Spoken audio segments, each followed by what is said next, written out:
안녕하세요. 프란치스코입니다. 오늘의 주제는 시간의 원리입니다. 먼저 목차부터 살펴보겠습니다. 처음에는 하루라는 시간 개념이 1년의 축소판이라는 주장을 하고 세 가지 근거를 들어 뒷받침하겠습니다. 추가적으로 우리는 세 가지 근거를 통해 1년이 한겨울에 시작되는 이유와 하루가 한밤중에 시작되는 이유를 알 수 있을 것입니다. 하루가 1년의 축소판이라는 것을 세 가지 근거를 들어서 설명하는 이유는 시계의 시침이 태양을 분침이 달을 초침이 지구를 의미한다는 것을 말하기 위해서입니다. 우리가 1년 중 어느 시점에 있는지를 파악하는데 기준이 되는 태양, 달, 지구가 하루 중 어느 시점에 있는지를 파악할 때에도 사용된 것입니다. 추가적으로 태양을 형상화한 시침의 회전은 지구의 공전을, 달을 형상화한 분침의 회전은 달의 모양 변화를, 지구를 형상화한 초침의 회전은 지구의 자전을 의미합나디. 마지막으로 시침이 태양을 분침이 달을 초침이 지구를 의미하기 때문에 만들어지는 결과들, 첫째 시계가 시계 방향으로 도는 이유, 둘째 하루가 24시간인 이유, 1시간이 60분인 이유, 1분이 60초인 이유, 시침과 분침의 길이가 다른 이유를 설명하고 마치겠습니다. 그럼 이 정도로 목차에 대한 설명을 마치고 하루라는 시간 개념이 1년의 축소판이라는 주장에 대한 세 가지 근거로 넘어가기에 앞서 1년과 하루의 시간을 각각 원으로 표현해보면 위와 같은 모양으로 만들 수 있을 것입니다. 이 그림을 보면서 첫째 동지와 자정의 연관성, 둘째 추분과 해질녘의 연관성, 셋째 춘분과 해뜰녘의 연관성 이상 세 가지를 하루라는 시간 개념이 1년의 축소판인 세 가지 근거로 제시하도록 하겠습니다. 동지와 자정의 연관성부터 시작하겠습니다. 동지를 간단하게 정의하면 1년 중 밤이 가장 긴 날이라고 할 수 있는데 지구가 23.5도 기울어져 있기 때문에 북위 66.5도 위로 올라갈 경우 동지를 기준으로 태양이 뜨지 않는 날이 점점 많아지게 됩니다. 옛날 사람들은 하루 종일 태양이 뜨지 않는 극야현상을 태양의 죽음으로 인식했고 극야현상의 끝에 새롭게 떠오르는 태양을 새로운 태양, 즉 새해로 인식했습니다. 이것이 1년의 시작을 새해라고 부르는 이유이며 1년이 한겨울에 시작되는 이유입니다. 1년 중 밤이 가장 긴 날인 동지가 1년의 끝과 시작의 기준이고 하루라는 시간 개념이 1년의 축소판이기 때문에 우리의 하루는 밤이 가장 깊은 자정에 끝나고 시작되는 것입니다. 부연 설명하면 동지는 양력 12월 22일, 23일 무렵으로 1월 1일과 며칠의 간격이 있지만 이는 역법의 작은 오차가 누적된 결과일 뿐입니다. 이상으로 우리는 하루가 1년의 축소판이라는 주장의 첫 번째 근거 동지와 자정의 연관성을 살펴보았고 이 과정에서 1년의 시작을 새해라고 부르는 이유, 1년이 한겨울에 시작되는 이유, 하루가 한밤중에 시작되는 이유를 살펴보았습니다. 계속해서 하루가 1년의 축소판이라는 주장의 두 번째 근거 추분과 해질녘의 연관성에 대해서 설명하겠습니다. 유대인의 새해 명절인 로시 하샤나는 매년 그 날짜가 바뀌긴 하지만 양력 9월 중순으로 양력 9월 23일 무렵인 추분과 가까운 날입니다. 하루라는 시간 개념이 1년의 축소판이라는 것을 전제로 삼으면 1년이 추분에 끝나고 시작되는 유대인의 하루는 해질녘에 끝나고 시작될 것으로 추론해 볼 수 있습니다. 유대인은 창세기 1장 5절에서 저녁이 아침보다 먼저 언급되었다는 것을 이유로 하루의 시작을 저녁으로 삼고 있습니다. 우리가 앞에서 한 추론대로 해질녘에 하루가 끝나고 시작되는 것입니다. 하루가 1년의 축소판이라는 주장의 마지막 세 번째 근거, 춘분과 해뜰녘의 연관성에 대해서 설명하겠습니다. 별자리 시대는 춘분의 해가 어떤 별자리와 함께 뜨는지에 의해서 정해지며 25,920년 주기로 12개의 별자리를 순환합니다. 별자리 시대를 정하는 기준이 춘분과 해가 뜰 때의 조합인 것은 춘분과 해뜰녘의 연관성을 보여준다고 할 수 있습니다. 별자리 시대에 대한 자세한 설명은 나중에 만들어서 올리도록 하겠습니다. 지금까지 하루가 1년의 축소판이라는 주장의 세 가지 근거와 1년이 한겨울에 시작되는 이유, 하루가 한밤중에 시작되는 이유에 대해서 살펴보았습니다. 하루가 1년의 축소판이라는 것을 세 가지 근거를 들어서 설명한 이유는 앞에서 언급했듯이 시계의 시침이 태양을 분침이 달을 초침이 지구를 의미한다는 것을 말하기 위해서였습니다. 다시 말해 우리가 1년 중 어느 시점에 있는지를 파악하는데 기준이 되는 태양, 달, 지구가 하루 중 어느 시점에 있는지를 파악할 때에도 사용되었다는 주장을 뒷받침하기 위해서였습니다. 지금부터는 시침이 태양을 분침이 달을 초침이 지구를 의미하기 때문에 만들어진 결과들. 첫째, 시계가 시계 방향으로 도는 이유. 둘째, 하루가 24시간인 이유. 1시간이 60분인 이유. 1분이 60초인 이유. 시침과 분침의 길이가 다른 이유를 설명하겠습니다. 시계가 반시계 방향이 아니라 시계 방향으로 도는 이유에 대해서 생각해 보신 적 있으십니까? 이 의문은 시계의 시침이 태양을 분침이 달을 초침이 지구를 의미한다는 것을 알면 풀립니다. 우리가 흔히 4대 문명이라고 부르는 문명이 모두 북반구에 존재했기 때문에 북반구 어디에서나 1년 내내 볼 수 있는 북극성을 바라보고 서면 정면에 북쪽이 오른쪽에, 동쪽이 왼쪽에, 서쪽이 뒤쪽에, 남쪽이 위치하게 됩니다. 이 상태에서 태양과 달에 뜨고 짐을 관찰해보면 동쪽에서 떠서 남쪽을 지나 서쪽에서 짐을 볼 수 있습니다. 우리의 위치를 시계의 중심에 놓는다면 태양을 의미하는 시침과 달을 의미하는 분침은 시계 방향으로 돌아야만 우리가 눈으로 관찰할 수 있는 태양과 달의 실제 움직임을 올바르게 표현하는 것입니다. 추가적으로 우리가 지구에서 볼 수 있는 태양과 달의 움직임은 동쪽에서 떠서 남쪽을 지나 서쪽으로 지는 것까지이므로 시침과 분침이 서쪽에서 북쪽을 지나 동쪽으로 움직이는 부분은 우리가 눈으로 볼 수 없는 것을 볼 수 있게 형상화해 놓은 것입니다. 이제 목차의 마지막인 하루가 24시간인 이유, 1시간이 60분인 이유, 1분이 60초인 이유, 시침과 분침의 길이가 다른 이유에 대한 설명만이 남았습니다.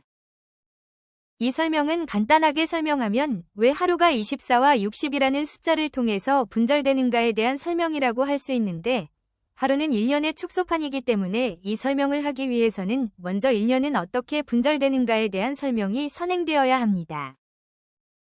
우리는 우리가 1년 중 어느 시점에 있는지를 알기 위해서 지구가 태양을 한 바퀴 도는 시간인 1년 365.242일을 달의 모양 변화주기 29.5일과 지구의 자전주기 24시간을 통해서 1년이라는 시간을 분절해서 파악합니다.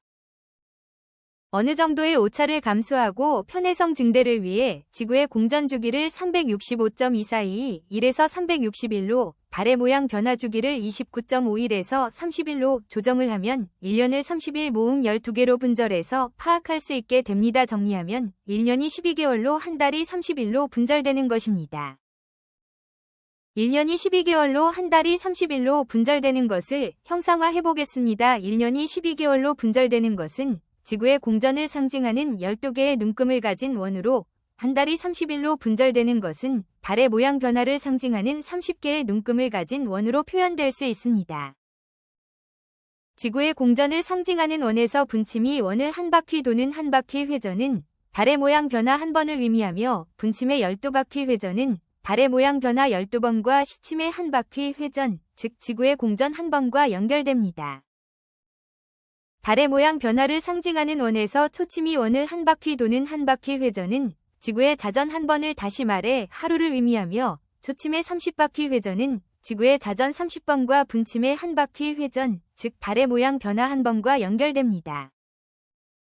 1년이 어떻게 분절되는지에 대해서 알아보았으니 이제는 1년이 12와 30으로 분절된다는 것을 바탕으로 하루가 24와 60으로 분절되는 이유를 설명할 차례입니다.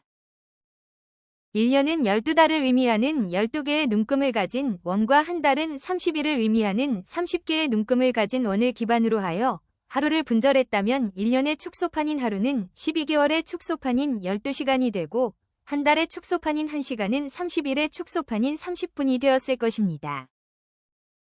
그렇지만 두 개의 원으로 시간을 읽는 것은 하나의 원으로 시간을 읽는 것보다 불편할 수밖에 없기 때문에 12개의 눈금을 가진 원과 30개의 눈금을 가진 원을 합쳐서 보다 편리한 하나의 원을 만들어내겠습니다. 최종적으로 우리는 12개의 눈금을 가진 원과 30개의 눈금을 가진 원을 합쳐서 하나의 원으로 통합하는 과정을 통해 하루가 24와 60으로 분절되는 이유에 대한 설명을 얻을 수 있을 것입니다. 두 개의 원을 하나로 합치기 위해서 먼저 두 개의 원을 겹쳐보겠습니다. 12보다 30이 큰 수이기 때문에 그림을 읽는 편의를 위해서 한 달을 의미하는 원 안에 1년을 의미하는 원을 넣겠습니다. 두 개의 원이 겹쳐진 상태에서 시침은 12개의 눈금을 가진 작은 원만을 돌기 때문에 짧은 길이를 가지게 되었습니다. 분침은 두 개의 원 모두를 돌지만 분침은 달을 상징하고 달의 모양 변화를 상징하는 원이 30개의 눈금을 가진 큰 원이기 때문에 긴 길이를 가지게 되었습니다. 이해하기 쉽게 설명하면 작은 원에서 분침은 주인공인 시침을 뒷받침하는 역할인데 반해 큰 원에서 분침은 초침의 뒷받침을 받는 주인공 역할이기 때문에 분침의 중요도가 상대적으로 높은 큰 원에 맞는 긴 길이를 가지게 되었다고 할 수 있습니다. 초침은 30개의 눈금을 가진 큰 원만을 돌기 때문에 긴 길이를 가지게 되었지만 달의 모양 변화를 나타내는 큰 원에서 분침을 뒷받침하는 보조 역할이기 때문에 분침보다 얇은 두께를 가지게 되었습니다. 계속해서 겹쳐진 두 개의 원을 최종적으로 하나로 만들어 보겠습니다. 작은 원의 12개 눈금과 큰 원의 30개 눈금이 서로 완벽하게 맞물리지 않는 문제가 있지만 눈금을 새로 더 만들어서 두 개의 원이 합쳐지도록 하겠습니다. 하나로 통합된 원의 눈금은 12와 30의 최소 공배수인 60개가 됩니다. 60개의 눈금을 가진 원 우리가 흔히 볼 수 있는 시계입니다. 시간을 분절하는 단위가 되는 12와 30이라는 숫자가 60개의 눈금 뒤에 숨었기 때문에 5의 배수가 되는 숫자마다 1부터 12까지의 숫자를 적어 넣고 2의 배수가 되는 숫자마다 1부터 30까지의 숫자를 적어 넣어서 12와 30이라는 숫자가 60개의 눈금을 가진 원에 드러나도록 하겠습니다. 12와 30이라는 숫자를 60개의 눈금을 가진 원에 드러나게 하고 보니 너무 많은 숫자가 눈금에 표시되어 있어서 시간을 읽는데 오히려 방해가 되고 있습니다. 시계를 읽기 쉽게 두 칸마다 적혀있는 1부터 30까지의 숫자를 지우고 5칸마다 적혀있는 1부터 12까지의 숫자만 남겨둘 경우 우리는 시간 분절의 단위가 되는 30이라는 숫자를 60으로 대체해야만 합니다. 그리고 30이 2배 큰 숫자인 60으로 대체된다면 30과 함께 1년이라는 시간을 분절하는 단위인 12 역시 2배 큰 숫자인 24로 대체되는 것이 자연스러울 것입니다. 1년을 분절하는 단위인 12와 30이 하루를 분절하는 단위 24와 60으로 대체된 것입니다. 앞에서 12와 30으로 하루를 분절했다면 하루는 12시간이 1시간은 30분이 되었을 것이라고 말했었습니다. 그러므로 24와 60으로 하루를 분절하면 하루는 24시간이 되고 1시간은 60분이 됩니다. 그리고 초침이 60개의 눈금을 가진 원을 돌기 때문에 1분은 60초가 됩니다. 24와 60으로 하루를 분절하면 작은 문제가 하나 생기는데 60개의 눈금을 가진 원의 24라는 시간 분절의 단위가 표현되지 못한다는 것입니다. 다시 말해 60과 24의 최소 공배수가 60이 아니라 120이라는 것입니다. 이 문제를 간단하게 해결하는 방법은 본래 하루의 시간 전부를 의미했던 시침의 한 바퀴 회전을 시침의 두 바퀴 회전으로 대체하는 것입니다. 시침의 한 바퀴 회전은 시침 12칸, 즉 12시간이므로 시침의 두 바퀴 회전은 시침 24칸, 즉 24시간이 되고 60개의 눈금을 가진 원에 표현될 수 없었던 24라는 시간 분절의 단위를 나타낼 수 있게 됩니다. 본래 하루의 시간 전부를 의미했던 시침의 한 바퀴 회전을 시침의 두 바퀴 회전으로 대체한 결과 하루의 시침이 시계를 두 바퀴 돌게 되었고 하루가 정오를 기준으로 오전 12시간, 오후 12시간으로 나뉘어지게 되었습니다. 이상으로 시간의 원리에 대한 설명을 마치겠습니다. 시간의 원리를 설명하는데 필요한 최소한의 정보만을 담으려고 노력했는데 필요한 정보가 모두 담겼는지 필요하지 않은 정보가 너무 많이 담기진 않았는지 모르겠습니다. 질문을 남겨주시면 답변해 드리도록 하겠습니다. 시청해 주셔서 감사합니다.